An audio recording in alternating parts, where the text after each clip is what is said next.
நான் என்ன கண்டிஷன் வச்சேன்னா சரக்கு அடிக்க கூடாது, தம் அடிக்க கூடாது. இதுதான் நான் வாழ்க்கையில அவருக்கு வச்ச மெயின் ஒரே ஒரு கண்டிஷன். உங்க முன்னாடி தானே அதை பண்ணக்கூடாதுன்னு சொன்னீங்க.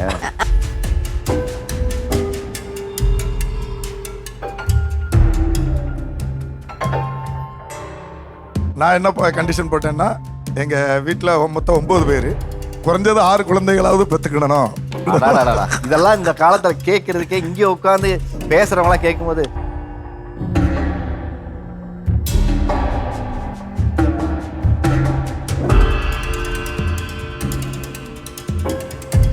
இந்த கப்புள் சொன்னது ஃபுல்லாமே சூப்பரா இருந்தது, கியூட்டா இருந்தது. அப்படியே இந்த சைடு பாத்தீங்கன்னா 4 குழந்தை பெத்துக்கிறதுக்கு அவங்க சமம் சொல்லிருக்காங்க. 4 குழந்தைங்க பெத்துக்கிறது என்னோட விருப்பமா இருந்தது தம்பி.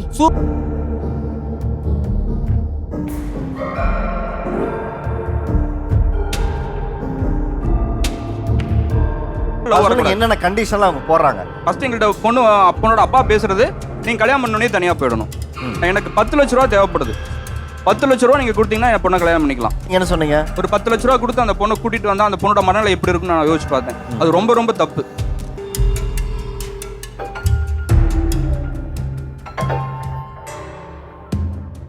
நீங்க என்னென்ன கண்டிஷன் போட்டு கிளம்புறீங்க? இவங்க எனக்கான ஒரு சின்ன கண்டிஷன். அப்போ எனக்கு கவர்மெண்ட் ஜாப் கிடச்சிது. அப்போ அவங்க வேற இடத்துக்கு சென்னை வரணுங்கிறதுக்காக இப்போ ஒர்க் பண்ண வேண்டான்னாங்க. அந்த கண்டிஷனை ஏற்றுக்கிட்டு நான் இன்னைக்கு சக்ஸஸ்ஃபுல்லாக ஒரு தாயாகவும் நல்ல ஒரு மனைவியாகவும் நல்ல ஒரு பிஸ்னஸ் விமனாகவும் நான் இன்னைக்கு லைஃபை சக்ஸஸ்ஃபுல்லாக வாழ்ந்துட்டு இருக்கேன். என்னோட கணவர் என்ன நல்லா கன்ஃபியூஷன் இல்ல அந்த வயசுல கேக்குறேன். ஆமா, எனக்கு அது சரியா அந்த நேரத்துல நமக்கு தோணும்ல, கவர்மெண்ட் ஜாப் கிடைச்சிருக்கு, திடீர்னு ஒரு கல்யாணம் பண்ணி வைக்கிறாங்க, அவரும் போவேனான்னு சொல்றாரு. அந்த கவர்மெண்ட் ஜாப்பை விட என்னோட லைஃப் எனக்கு பெருசா தெரிஞ்சிச்சு. எங்க வீட்டுல 2 பேருமே கவர்மெண்ட் சர்வெண்ட் தான். கவர்மெண்ட் ஒர்க்குங்கிறது கவர்மெண்ட் சர்வெண்டோட பொண்ணுக்கு அவசியமா தான் இருக்கும். இருந்தாலும் எங்க அப்பா செலக்ட் பண்ண என் ஹஸ்பண்டு லைஃப்ல முன்னேற்றத்துக்காகத்தான் கவர்மெண்ட் ஜாப்பு. அந்த லைஃபை என் கணவர் தாங்கிறப்போ எனக்கு அந்த என்னோட கணவர் எனக்கு பெருசா தெரிஞ்சார். சொல்லுங்க சார், நீங்க போட்ட கண்டிஷன் என்ன சார்? நான் என்ன கண்டிஷன் போட்டேன்னா, எங்கள் வீட்டில் மொத்தம் 9 பேர், குறைஞ்சது 6 குழந்தைகளாவது பெற்றுக்கிடணும்.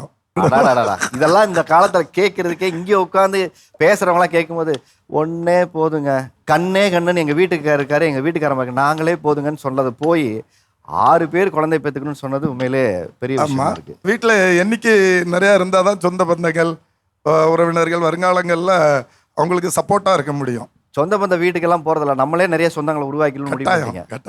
எத்தனை குழந்தைங்கன்னா இப்போ 3 பொண்ணு 1 பையன். 2 வெயிட்டிங் லிஸ்ட்ல இருக்கு. இன்னும் இல்ல 3வது சர்ஜரி போனதுனால நாங்க அடுத்தது பெத்துக்கிட முடியாம போச்சு.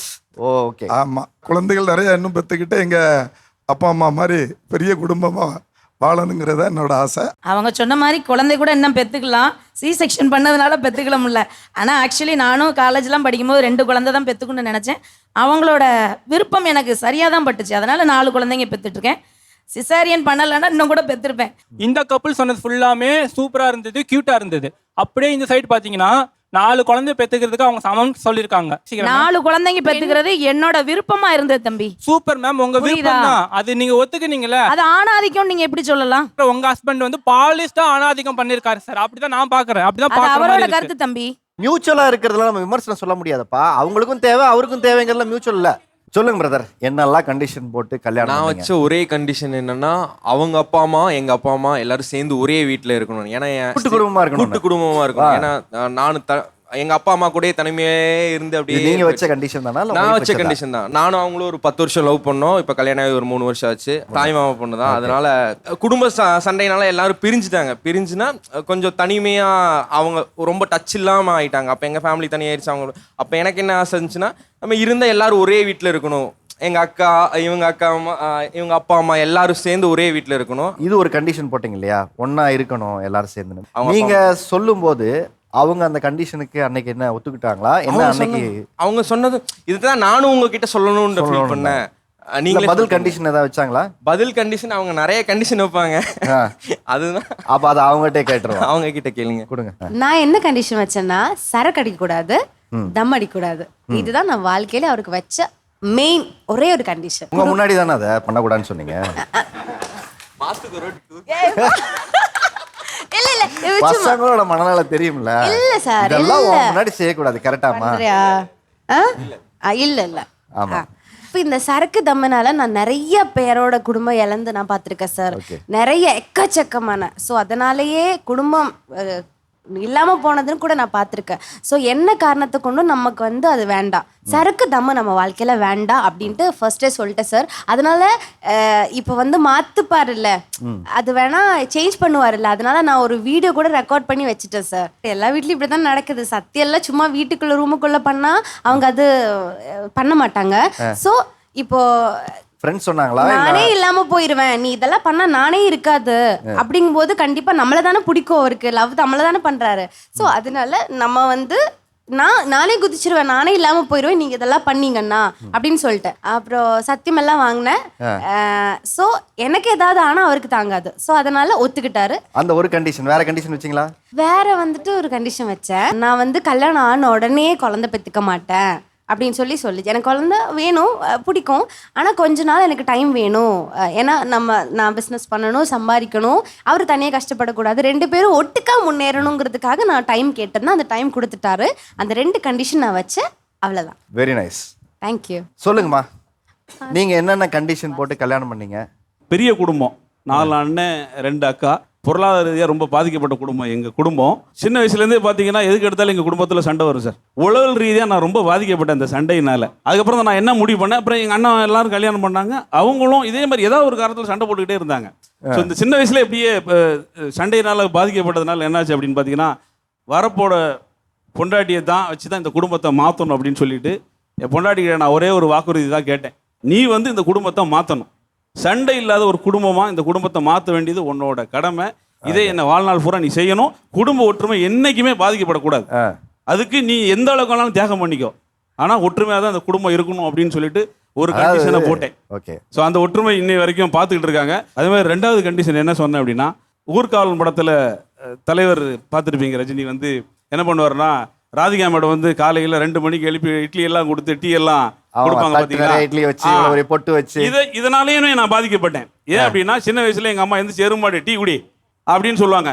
நம்மள பாசமா நமக்கு டீ கொடுக்க ஒரு ஆள் இல்லையே. தலைவர் அப்படி கெஞ்சின மாதிரி நம்மளே அப்படி கெஞ்சி இப்படி பாசமா நம்ம இட்லியும் டீயும் கொடுத்தா எப்படி இருக்கும் அப்படின்னு அந்த கண்டிஷனை நான் போட்டேன். கல்யாணத்துக்கு அப்புறம் காலையில் இருந்துச்சுன்னா மாமா எந்திரிங்க அப்படின்னு எனக்கு டீ கொடுக்கணும் அப்படின்னு சொல்லியிருக்கேன். அது சம்டைம் நடக்குது, சம்டைம் நடக்காம போயிட்டு இருக்கு.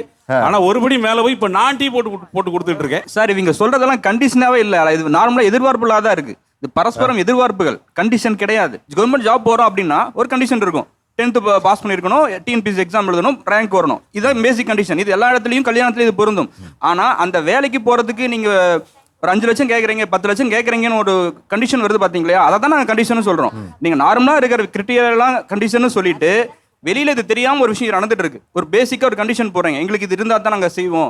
ஒரு கண்டிஷன் பேர் லவ் வரக்கூடாது. என்னென்ன கண்டிஷன்ல அவங்க போடுறாங்க? ஃபர்ஸ்ட் எங்கள்கிட்ட அப்பனோட அப்பா பேசுறது, நீங்க கல்யாணம் பண்ணோடனே தனியா போயிடணும், எனக்கு 10 லட்ச ரூபா தேவைப்படுது, 10 லட்ச ரூபா நீங்க கொடுத்தீங்கன்னா என் பொண்ணை கல்யாணம் பண்ணிக்கலாம். எதுக்காக அந்த பணம் உங்ககிட்ட கேக்குறாங்க? அவங்க பேரம் வாங்கியிருக்காங்க, கடன் இருக்கு, அதனால நாங்க இது பண்ணோம் அப்படின்றாங்க. நீங்க என்ன சொன்னீங்க? ஒரு 10 லட்ச ரூபா கொடுத்து அந்த பொண்ணை கூட்டிட்டு வந்தா அந்த பொண்ணோட மனநிலை எப்படி இருக்குன்னு நான் யோசிச்சு பார்த்தேன். அது ரொம்ப ரொம்ப தப்பு. அந்த பொண்ணு என்ன நினைக்கும், ஒரு 10 லட்சம் கூட்டு வந்துட்டு நீ சொல்றதெல்லாம் நான் கேட்கணும் அப்படிங்கிற மனநிலையில அந்த பொண்ணு வரும். அந்த பொண்ணோட மனசு எவ்வளவு கஷ்டப்படும். அதனாலே வந்துட்டு அந்த பொண்ணு சொல்லிட்டு வந்தேன், இது சரியா இல்ல, உங்க அப்பாவுக்கு அட்வைஸ் பண்ணி இது நான் அன்னைக்கு சொல்லிட்டு நான் போயிடலாம், நாளைக்கு இன்னொருத்தர் வந்து இதை பண்ணிட்டு உங்களுக்கு போயிட்டு உன்னை சித்திரவதைப்படுத்தலாம். அவங்க கல்யாணத்துக்கு அப்புறம் சொல்லியிருந்தா கூட நான் ஏத்துருப்பேன். என் மாமனார் தான் என்னோட மனைவிக்கு அவங்க கடன் வாங்கியிருக்காங்க, அதை நான் ஏத்துக்கிறதுல நான் முழுப்பியா நான் ஒத்துக்கிறேன். முன்னாடியே சொன்னது உங்களுக்கு உடன்பாடு இல்லை? அதே மாதிரி ஒரு 5 ஏக்கரா இருந்தா மட்டும்தான் காடு தோட்டம், எங்க சைட்லாம் வந்துட்டு காடு தோட்டம் கண்டிப்பா இருக்கணும்ன்றாங்க. 5 ஏக்கரா மினிமம் இருக்கணும், இருந்தா தான் நீ பொண்ணு பார்க்கவே வரணும். அதுவும் வந்துட்டு நீர் பாய்ச்சற பூமியா இருக்கணும், மேட்டாங்காடா இருக்கக்கூடாது, இப்படி பல கண்டிஷன்ஸ் இதுலயே சொல்லுவாங்க. இது புதுசா இருக்கேன். விவசாயம் 5 ஏக்கர்லாம் 5 ஏக்கர் கண்டிப்பா. இப்போ நீங்க மேட்ரிமோனில அவங்களோட ப்ரொஃபைல் எடுத்து பார்த்தா எதிர்பார்ப்புகளை 4 பக்கம் ஒரு எழுதியிருப்பாங்க. இந்த மாதிரி நான் சொல்ற விஷயங்கள் எழுதியிருப்பாங்க. வாழ்க்கை எதிர்பார்ப்புல தான் சார் இருக்கு.